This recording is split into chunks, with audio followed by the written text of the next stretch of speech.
before. A priori. Prior to what? Prior to this. It's a priori.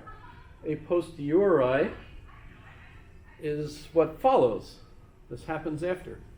Right? So I look outside, I see that there are 3 cars parked in that section. I now know there are 3 cars parked in that section. That's a posteriori. I'm looking out there, right?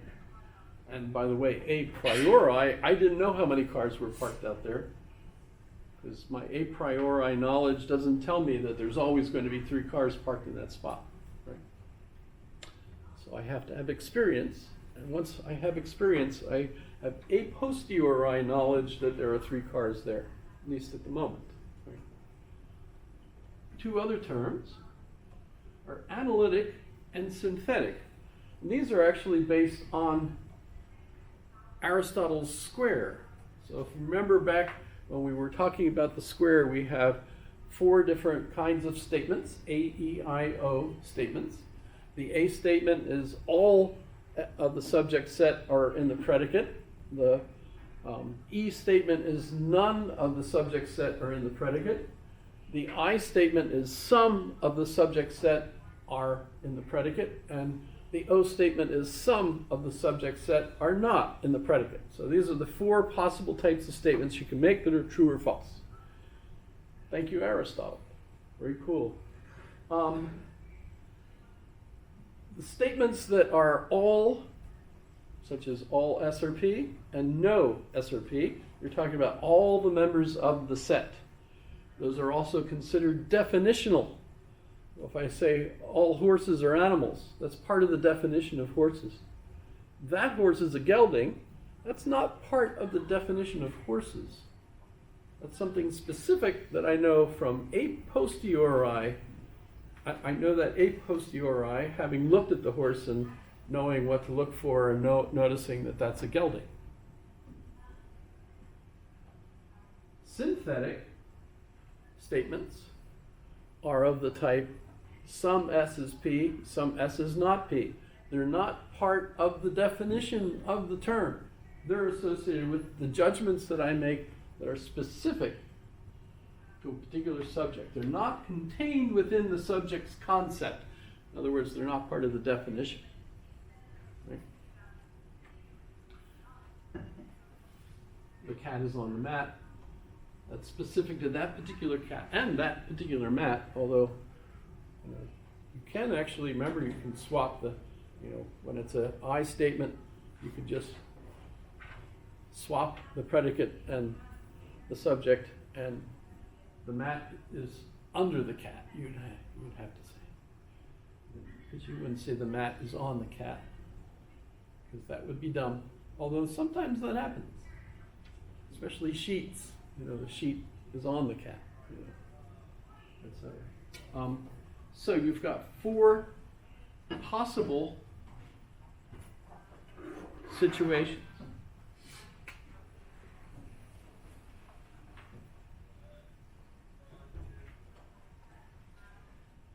So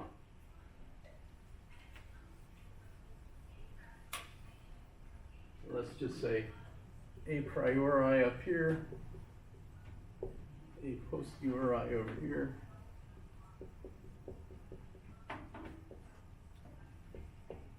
Yes, that is the same word we use for our posterior, right? Yes. Bless you. Then we have universal. I'll put that at the top. You can't see it because of just universal up here. Or analytic, right? That's analytic. It's universal. And the synthetic down here. So, what David Hume is basically saying, says Kant, is that I can have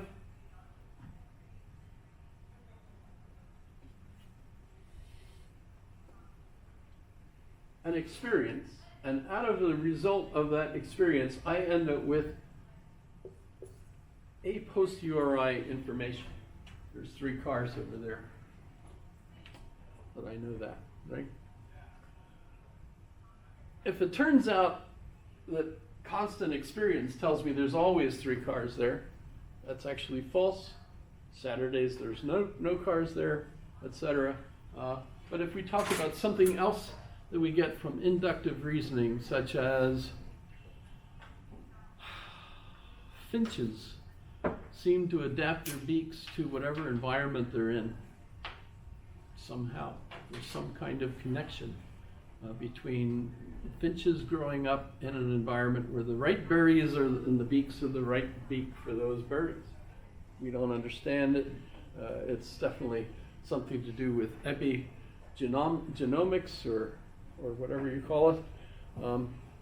But the relevance of that seems to be pretty clear.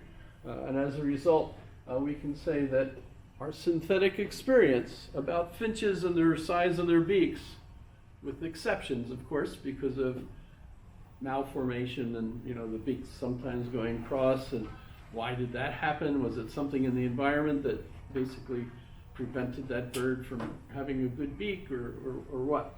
But basically, the synthetic experience enables us to move that up to an a posteriori analytic information, which then enables us to say that's the definition.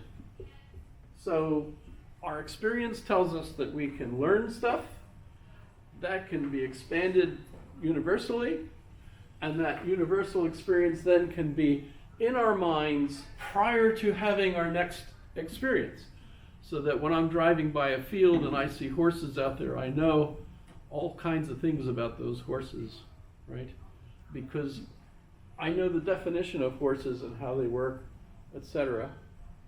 And I know that that's true because of my own experience that I've used in order to refine that. But I cannot have synthetic a priori information.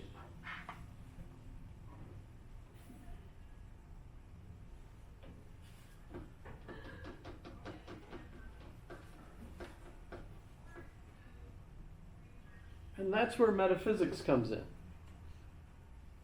Plato, Aristotle, and all the other philosophers that have been involved in, if you think of those two as the pillars of philosophy, and you've got some people that are closer to Plato, some people closer to Aristotle, some people right in the middle. You could have cynics, skeptics, etc., all mapped out. How that works. You could go through that experience yourself as you mature. What do you end up believing? You might start out as a Platonist and believe the things your parents tell you.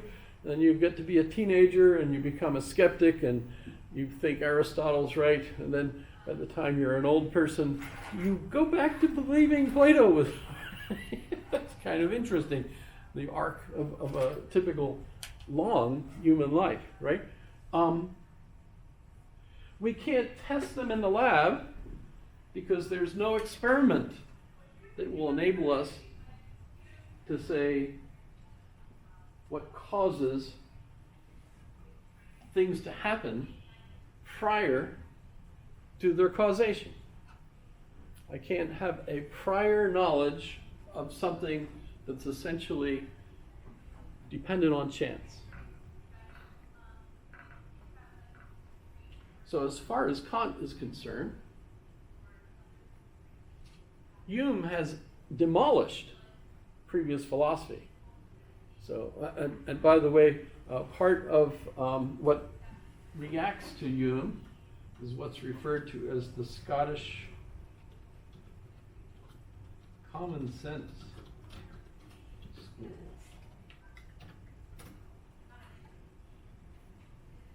So you have a whole bunch of folks, Thomas Reid,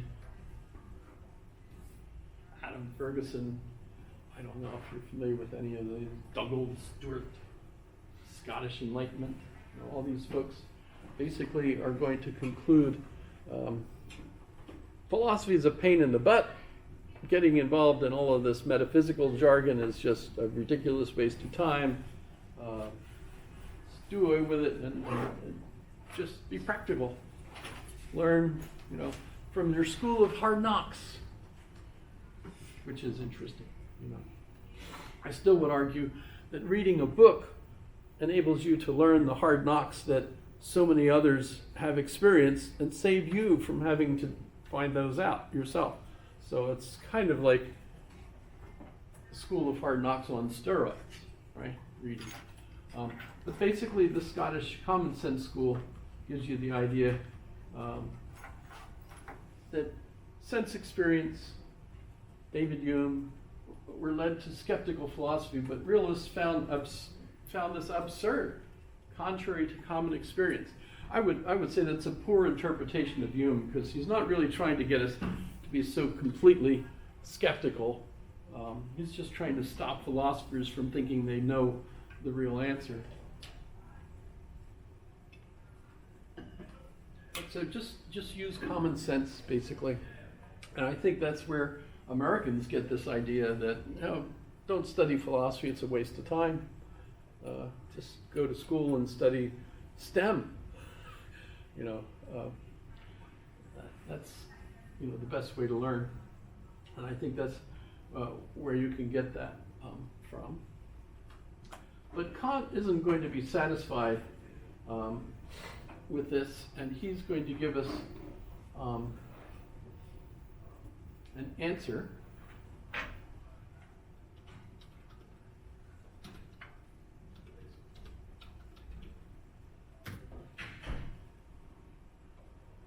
And he's going to, Kant had written lots of things prior to this book. This is in the 1780s, I believe. Well, not 1902, that's the maybe the English translation, etc. And in fact, it's not the first one. The first book that he wrote was actually the critique. He wrote 3 critiques. The first critique was called The Critique of Pure Reason. Reinigung Vernunft, right? It's kind of neat in German. If you take your clothes to the cleaners, it's the Reinigung. They're the cleaners. They clean it. Remember, the river Rhine is the pure river, right? So clean or pure, and so pure reason. And this is also tied into what's called the Enlightenment. And if you look up Kant's Was ist Erklärung,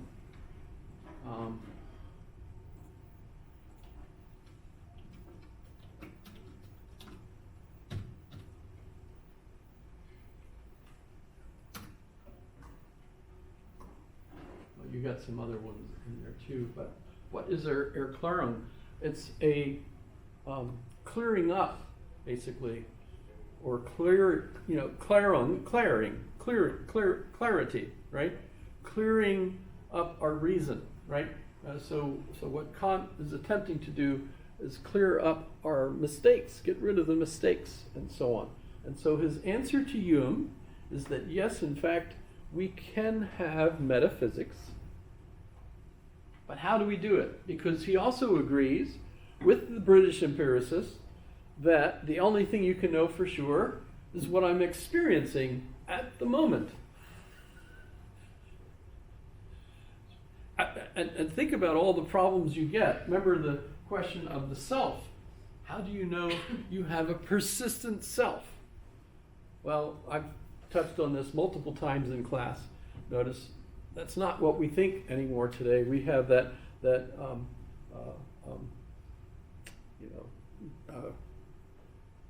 lots of different folks have different, being no one was one, because I don't have a persistent self, the kind of the constant, what did Doug Hofstadter call it? He called it several things. This is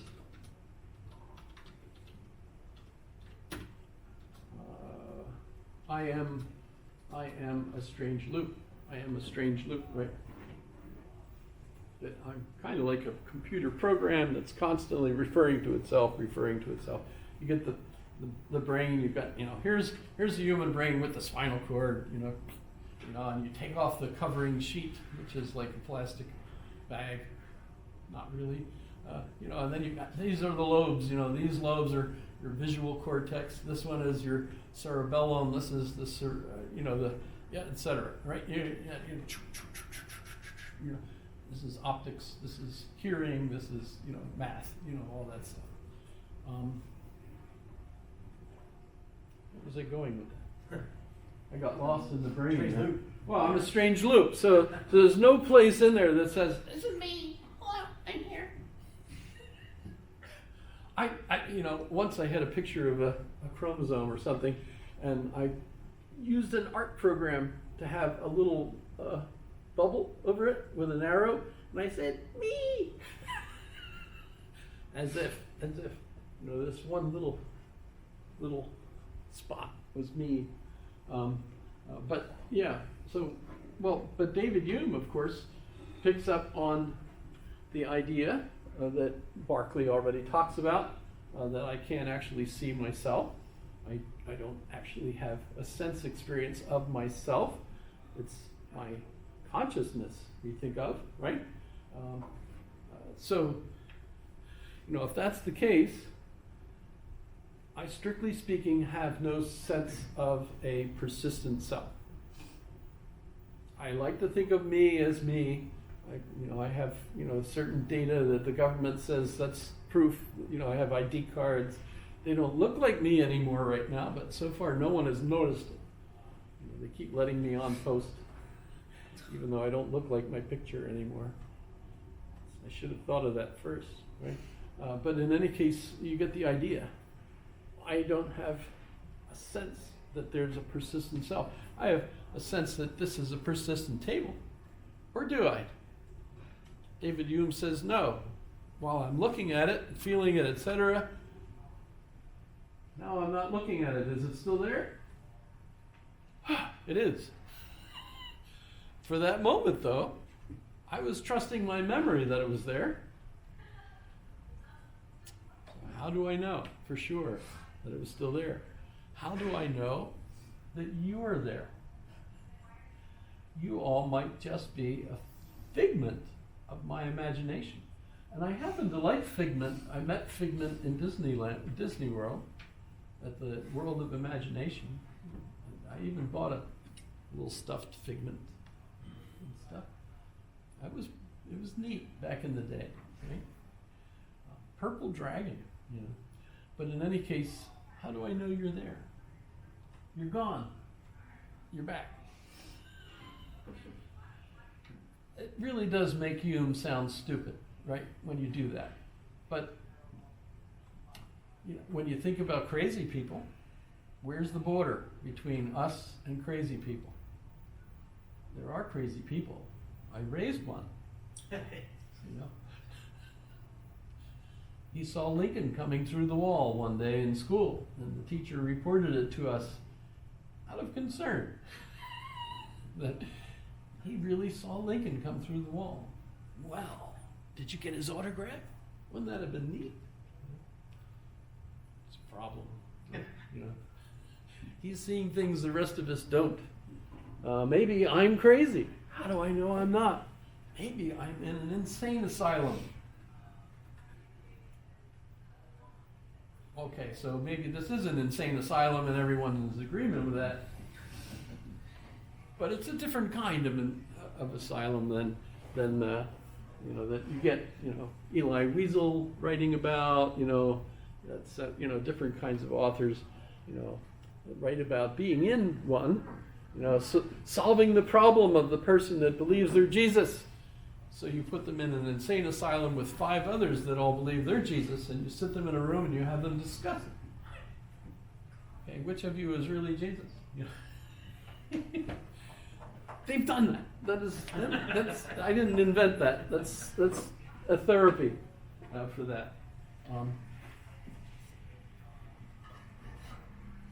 I think they should take that young lady from the Philippines who's in jail now because she thinks Jesus should have a haircut and send her there to discuss that with them. That would be interesting. I would read that. Kant's initial critique of pure reason argues that Hume woke him from his rationalist slumber, and he realized that if philosophy was still to have a job, he had to come up with an answer to Hume. And he gave us one, actually. The question concerns the synthetic a priori. Is there a synthetic a priori? Kant? Is there a synthetic a priori? And if so, I spelled it wrong, but what is it? A lot of people have trouble with this. You will not, because it's really quite simple. I don't know why people have trouble with it. I think it's because the people that taught them about it didn't understand it. And as a result, we've really got a split in our country between the people that are confused about Kant and the people that understand Kant. Fortunately, you'll be on the right side of that configuration. Because I had a good teacher, Dr. Ayukas, knew what the heck he was talking about. He explained it to us, and we were like, well, yeah, of course, no problem. Then we went out into the world and discovered all these professional philosophers could not understand it at all. And I was like, what's wrong with these people? They didn't have the right teacher, I think, is what happened. So do come to class on Tuesday.